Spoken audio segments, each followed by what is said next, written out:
de 62 millones de personas solo en las Américas padece de diabetes. Y de continuar con esta tendencia, se espera que para el 2040 esa cifra aumente a 109 millones de personas que sufren diabetes. De este tema precisamente estaremos conversando con la doctora Inoelva Espinal, endocrinóloga del Hospital Metropolitano de Santiago, quien nos place y nos acompaña en el día de hoy en Diario de Salud. Doctora, muchas gracias por estar con nosotros, bienvenida. Muchas gracias, Giselle, gracias por la invitación. Cuéntenos cómo están las cifras de la diabetes, esta situación de la diabetes aquí en nuestro país. Bueno, en la República Dominicana tenemos un alto porcentaje de diabetes. Fíjate que en las últimas encuestas se ha visto que hay aproximadamente un 10% de la población dominicana que padece diabetes. Eso es una población, una cantidad bastante alarmante. Y algo que llama más la atención es no solamente las personas que conocen que son diabéticas, porque en las encuestas las personas lo dicen cuando saben que son diabéticas, pero hay una alta cantidad de personas que no saben que son diabéticas, sin contar una gran cantidad de personas que son prediabéticas. Y estas eventualmente se van a convertir en diabéticas o se convierten en diabéticas y no lo saben y no son contabilizadas también. Así es, precisamente en este estudio que realizó la Organización Panamericana de la Salud, el 40% de las personas con diabetes no sabe que tiene diabetes, entonces realmente es una problemática mayor. Sí, o sea que las estadísticas se quedan cortas, porque realmente el número es mucho más amplio y las personas no son conscientes de esto, porque no suelen acudir a revisiones de salud continuas, no van de manera preventiva, esperan a tener síntomas, entonces cuando se enteran que son diabéticos ya usualmente están muy avanzados. Wow. ¿Qué es la diabetes para que las personas nos puedan entender? Bueno, la diabetes es una enfermedad crónica en la cual consiste en aumento de los niveles de glucosa en sangre. O sea, lo que llamamos el azúcar en la sangre se eleva de manera inadecuada y esto puede llevar a daños de los vasos sanguíneos. La irrigación del cuerpo suele ser afectada y por eso vienen las complicaciones como los infartos, o las úlceras en las piernas o las alteraciones de la visión, viene dada porque la irrigación de esos órganos sanguíneos está afectada por estos niveles de azúcar en sangre elevados.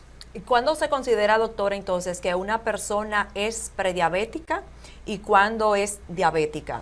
Bueno, hay niveles los cuales están establecidos que pueden hacer daños a los vasos sanguíneos, como por ejemplo, ya cuando los niveles normales de glucemia es por debajo de 100 miligramos por decilitro.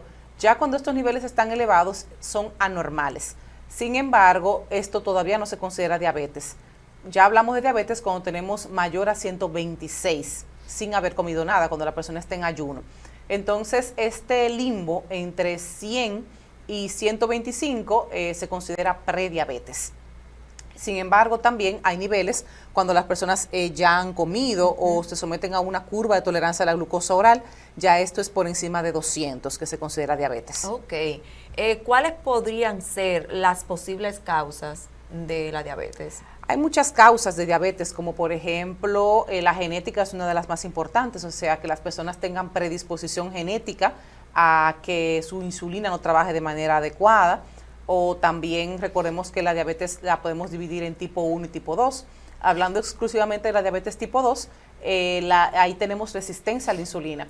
Entonces, de manera genética podemos tener alteración de la función de esa insulina. Pero la insulina también puede alterarse de manera adquirida.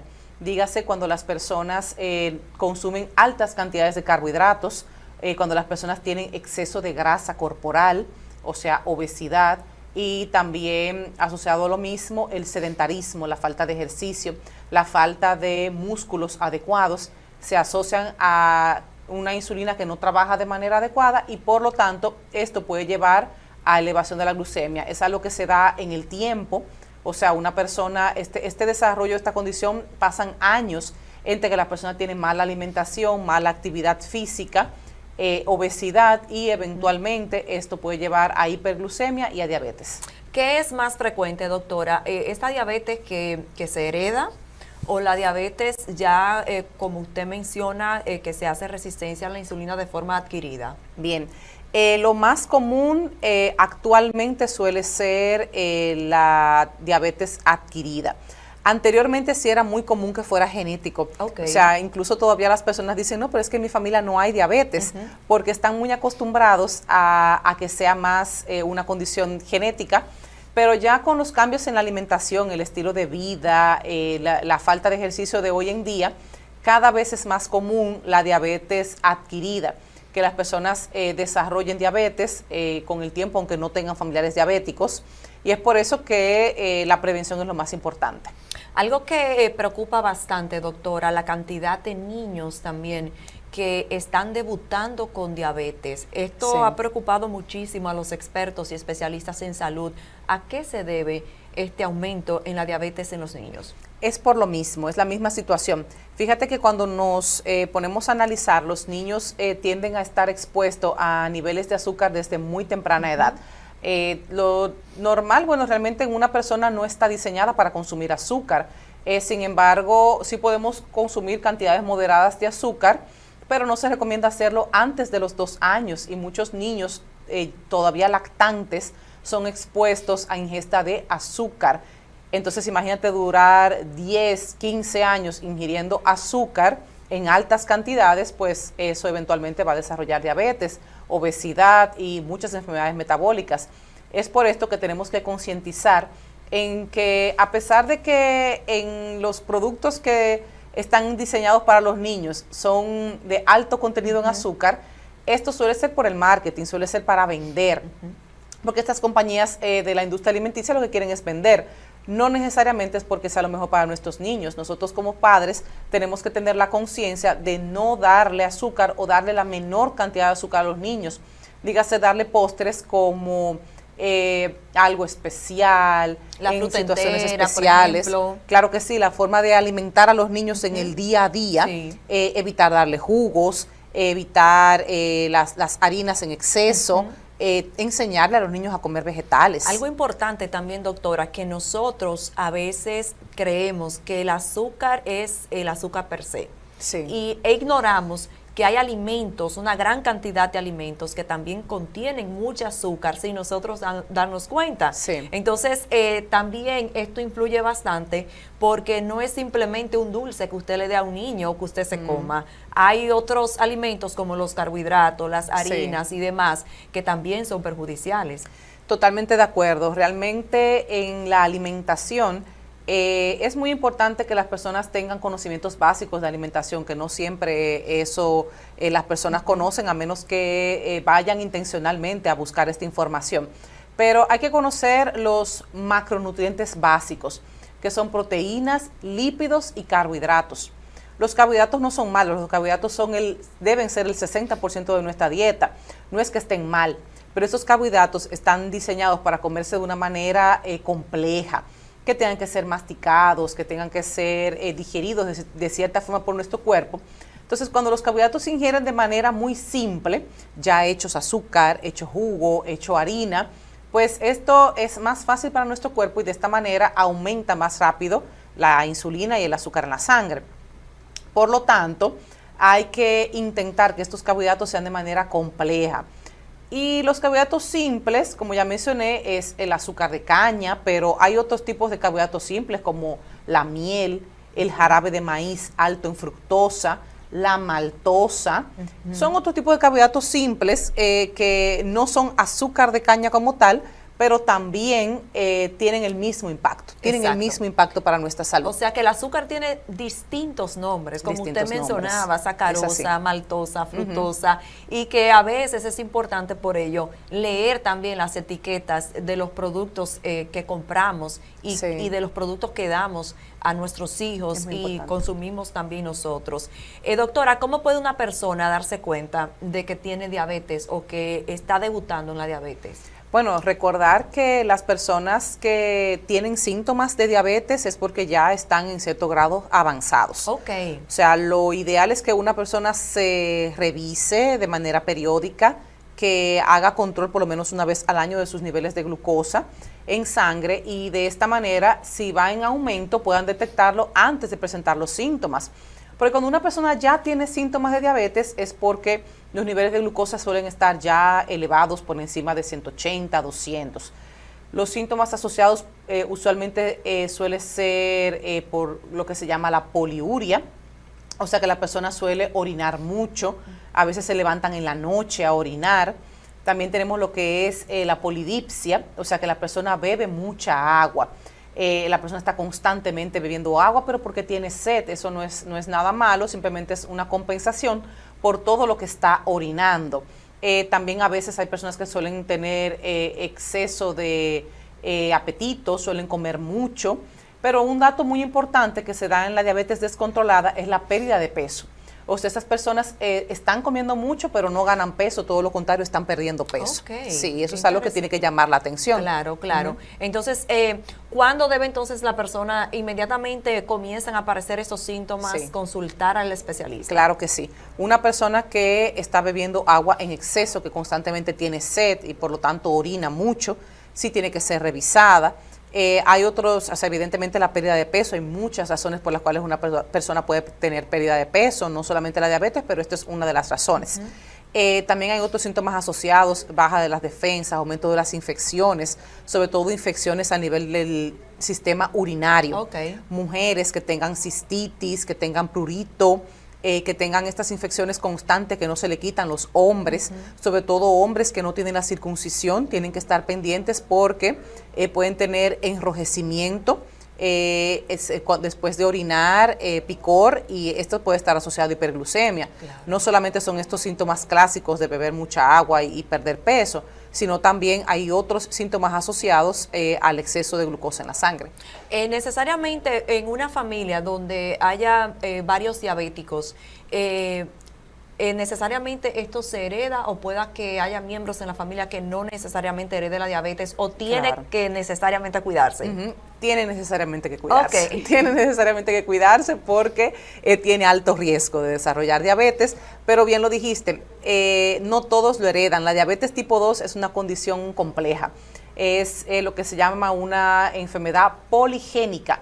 O sea, no es un gen como por ejemplo la falsemia. Si yo tengo un familiar con falsemia, yo tengo un 50% de probabilidad de desarrollar falsemia, según si mis padres, uno tiene la falsemia, o los tienen los dos, o tiene, son lo que se llama homocigoto, heterocigoto. Es una condición diferente. Pero la diabetes, al ser una condición poligénica, dependiendo la cantidad de genes que yo heredé de mis padres, si es de uno o ambos padres, es mi carga genética. Ahora, está la condición ambiental. Yo puedo tener la carga genética para desarrollar diabetes, pero si yo tengo un buen estilo de vida, esa diabetes se puede atrasar su presentación. O cuando se vaya a presentar, puede tener una presentación más leve que si yo tengo un estilo de vida sedentario, con alta ingesta de carbohidratos desde la juventud. Entonces, mi diabetes, cuando la desarrolle, puede ser más temprana y puede ser más agresiva.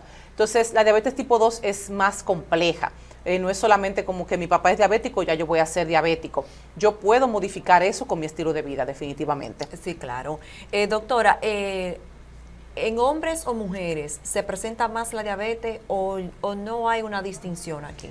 Es muy similar. En hombres y mujeres la presentación es muy similar, pero sí es un poquito más elevada en hombres. Es más común la diabetes en hombres que en mujeres. Esta es una de las pocas enfermedades endocrinológicas que es más común en hombres que en mujeres. ¿Cómo se diagnostica la diabetes? Para uno hacer el diagnóstico de diabetes tiene varios parámetros. Lo primero es medir la glucosa en sangre. A veces hay personas que se realizan la glucosa por sistema capilar, con los glucómetros. Esto no es un sistema estandarizado. Esto es algo que nos puede ayudar a de una manera pensar, sospechar que puedo llegar a tener diabetes, pero yo con un glucómetro no puedo hacer un diagnóstico. Tengo que tener por lo menos 2 medidas de glucosa en sangre central hechas en un laboratorio que estén elevadas. Si se hace totalmente en ayuno, tiene que estar de 126 en adelante.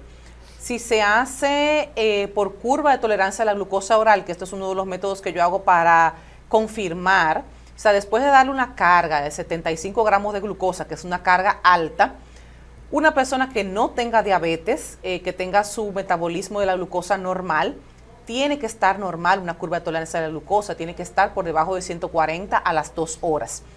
Una persona que es diabética va a tener la glucosa por encima de 200 después de esta carga. Y también tenemos el sistema de la hemoglobina glucosilada. La hemoglobina glucosilada es el porcentaje de azúcar de los últimos 3 meses. Este es el azúcar en la sangre que se pega a los glóbulos rojos durante los últimos 3 meses y según el valor que tenga mi glucosa en sangre, van a ser los niveles de hemoglobina glucosilada. Entonces, este valor suele estar por encima de 6.5.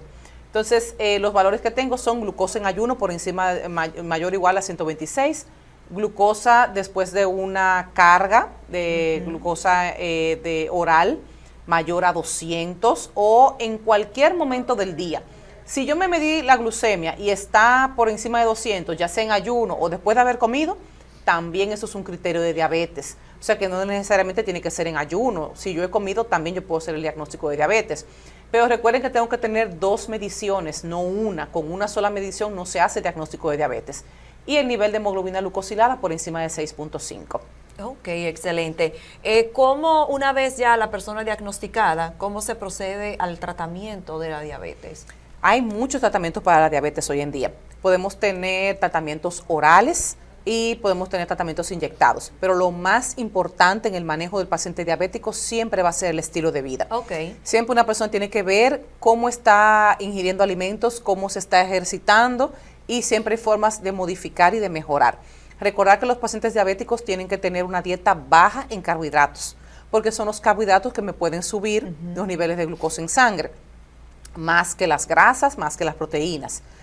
Después de yo disminuir la ingesta de carbohidratos en la dieta, también recordar que los carbohidratos de preferencia deben ser complejos, sí, claro. Frutos enteros, cereales enteros, víveres, legumbres en cantidades moderadas. La actividad física es fundamental, tratar de disminuir la composición grasa del cuerpo y aumentar la composición muscular. Ingerir mucha agua. Hay un error en los pacientes diabéticos que dicen, no, yo no bebo mucha agua porque yo no estoy mal de la diabetes, beber agua no está mal. No, claro. Beber lo normal de agua, solo que tú no lo estés orinando constantemente, pues Así el cuerpo no te la va a pedir tanto, pero tenemos que beber más de 2 litros de agua al día. Okay. Dormir bien, eso es una parte fundamental para tener el control de la diabetes, tener un buen manejo del sueño, claro, un buen descanso. También el tener actividades de ocio y manejo del estrés es sumamente importante. En los pacientes diabéticos tienen que tener un buen control del estrés y de su entorno, porque esas son cosas que pueden producir descontrol glucémico. Ahora, con respecto al manejo medicamentoso, el manejo ya sea con pastillas, tenemos muchas opciones y eso va a depender de cada paciente. La cantidad, la frecuencia de las pastillas, el tipo de medicamento va a depender de las características, de diferentes características del paciente. Y también tenemos los medicamentos inyectados. Dentro de los medicamentos inyectados tenemos, por supuesto, la insulina. La insulina es muy importante porque hay 2 cosas que tenemos que tener pendientes en los pacientes con diabetes tipo 2. Los pacientes con diabetes tipo 2 usualmente tienen resistencia a la insulina. Para yo vencer esa resistencia, yo tengo que tener más insulina. Por eso se le administra más insulina al paciente para vencer esa resistencia. Pero también el paciente puede tener disminución de la producción de insulina. Y un dato que hay que tener pendiente en los pacientes, mientras más tiempo tienen con diabetes, más disminuye la producción de insulina. Por lo tanto, con los años de padecer diabetes, es muy probable que las personas necesiten insulina en el tiempo. También depende mucho del peso de la persona. Si la persona pesa mucho, es posible que requiera utilizar insulina y en muchas ocasiones altas dosis de insulina, dependiendo de cuánto pese el paciente. Y por otro lado tenemos otros medicamentos inyectados que no son insulina, que se llaman análogos del GLP-1, que es un tipo de hormona que se produce, que producimos todos en nuestro cuerpo, pero se produce de manera sintética, se administra y tenemos un efecto elevado de esta hormona que ayuda a producir más insulina y también ayuda a disminuir el apetito. Y es por eso que este tipo de medicamentos inyectados se utilizan mucho también para ayudar a perder peso. Es excelente en los pacientes diabéticos que están en sobrepeso o obesidad porque tienen doble control. Me ayudan tanto a controlar los niveles glucémicos, me ayudan a controlar la diabetes y también me ayudan a controlar el peso del paciente y es doble ganancia en este caso. O sea que también el tratamiento de un paciente diabético depende mucho del propio paciente, sí, de su alimentación y de su estilo de vida. Así es. Sí, las personas a veces cuando tienen diabetes entienden que todos pueden llevar el mismo tratamiento. A veces me dicen, no, pero que el vecino está usando una pastilla que me recomendó, sí, que es muy efectiva, sí, y le funciona muy bien. Pero el tratamiento es individual. El tratamiento depende incluso hasta de la manera que la persona come, la edad que tiene, las comorbilidades, o sea, las otras enfermedades que puedan tener. También el nivel socioeconómico, porque los medicamentos de diabetes varían mucho de precio. Entonces, hay muchas variables que los médicos toman para medicar a un paciente. Pero lo más importante que el paciente tiene que tener pendiente es que el medicamento tiene que controlarlo. A veces no solamente basta con tomarse su medicamento todos los días de manera fiel, sino que hay que revisar que ese medicamento le esté funcionando, le esté trabajando de manera adecuada. Por lo tanto, sí tiene que ir al médico a su chequeo general, porque eso es lo importante. Por eso es que a veces algunos pacientes se medican con una pastilla y otros se medican con 3 pastillas. Sí. Y es porque sí, claro, es individual en cada persona. Entonces, claro, lo más importante es que ese tratamiento que yo estoy llevando me funcione. Claro. Doctora, una persona una vez diagnosticada con diabetes, este diagnóstico puede quizás revertirse sí, o solamente puede controlarse. Bueno, si te soy sincera, los endocrinólogos, bueno, la diabetes es una enfermedad crónica y nosotros como tal es una condición que la definición de crónico es que dura mucho en el tiempo. Okay. Cronicidad no implica severidad, no implica que es peor, sino que es una condición que va a acompañar a la persona por mucho tiempo. Y como enfermedad crónica, los endocrinólogos no la consideramos curable. Okay. Nosotros consideramos después que una persona ya tiene un déficit en el metabolismo de los carbohidratos, lo va a tener toda la vida.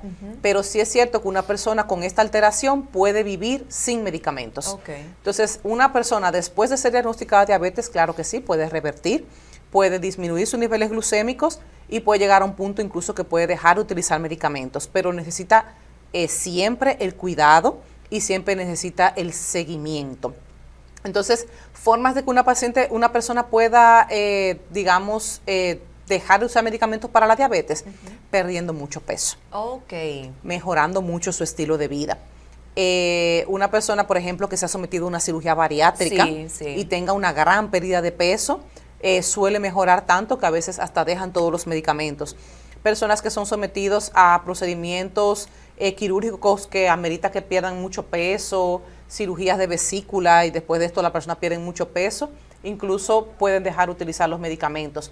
Personas que que llevan un régimen de ejercicio donde pierden mucho tejido graso y mejoran mucho el tejido muscular, pueden dejar de utilizar medicamentos para la diabetes. Entonces, como les mencioné desde el inicio, el primer tratamiento para la diabetes es el estilo de vida.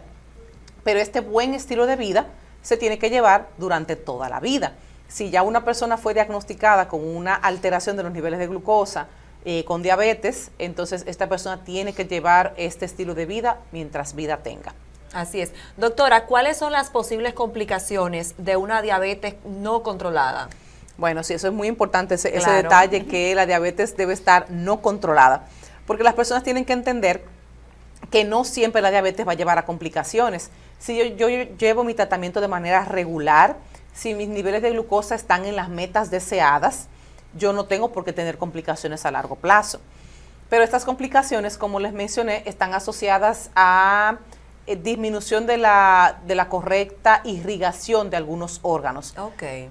No todos los órganos tienen vasos sanguíneos del mismo calibre. Los órganos que más se alteran son órganos que tienen vasos sanguíneos de calibres muy pequeñitos, como la retina, el riñón, los pequeños nervios que van a las piernas son los que más suelen afectarse. Entonces, las complicaciones más comunes de la diabetes suelen ser la retinopatía diabética, la neuropatía diabética y la nefropatía diabética.